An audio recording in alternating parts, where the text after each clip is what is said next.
Ito lang din pala, a godly reminder. Yung mga magrarally, yung mga plastic na naghahanap ng transparency. Pero yung mga miyembro, yung bagman, tapos yung may kasong murder, hindi nyo kino-call out. Tapos fraud, yung yung entry doon sa SOSE, hindi nyo kino-call out, hindi nyo ina-actionan for transparency. Sabi rito, ito ho ay sulat sa mga taga-Roma. No, sa 13:1-2, ang bawat tao'y dapat pasakop sa mga pinuno ng pamahalaan sapagkat walang pamahalaang hindi mula sa Diyos.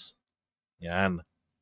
At ang Diyos ang nagtatag ng mga pamahalaang umiiral. Yeah. Kaya nga ang lumalaban sa pamahalaan ay lumalaban sa itinakda ng Diyos at sila'y paparusahan. Sabi, paano naman yun kapag kakurap? Yan di ba? Roma 13:1-2 pa rin ang sagot. Bakit?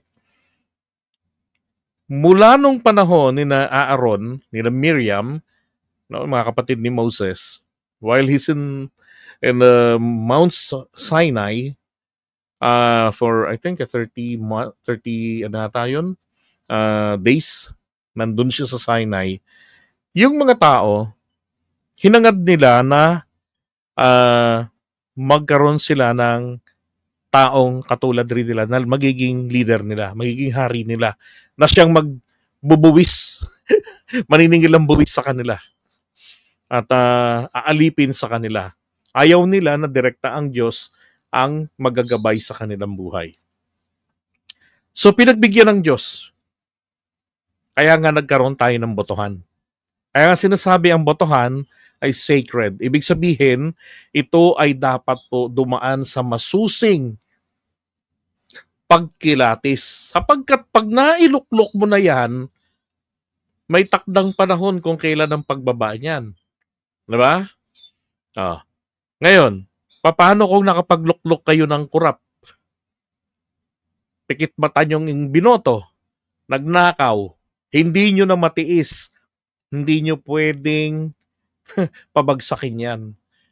Sapagkat yan po ay ginagamit ng Diyos, pagkatapos nating bumoto, siselyuhan na po ng Panginoon yan Yung desisyon natin.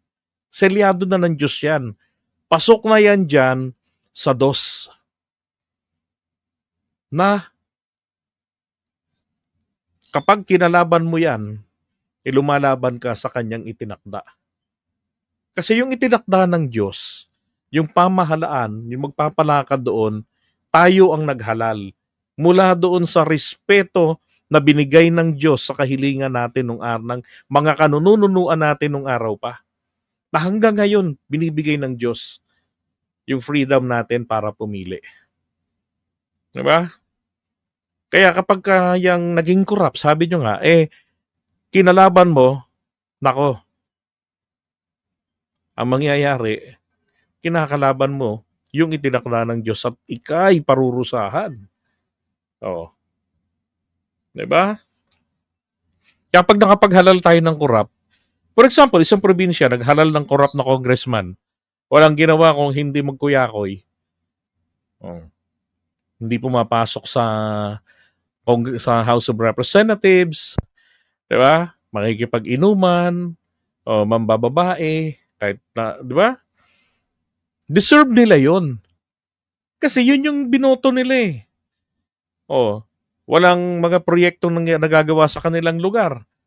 Kasi yung binoto nila sa LGU, yung mayor, pati kabit, diba? Kabilang doon sa kanilang LGU officials, yung mga anak, kabilang doon, political dynasty.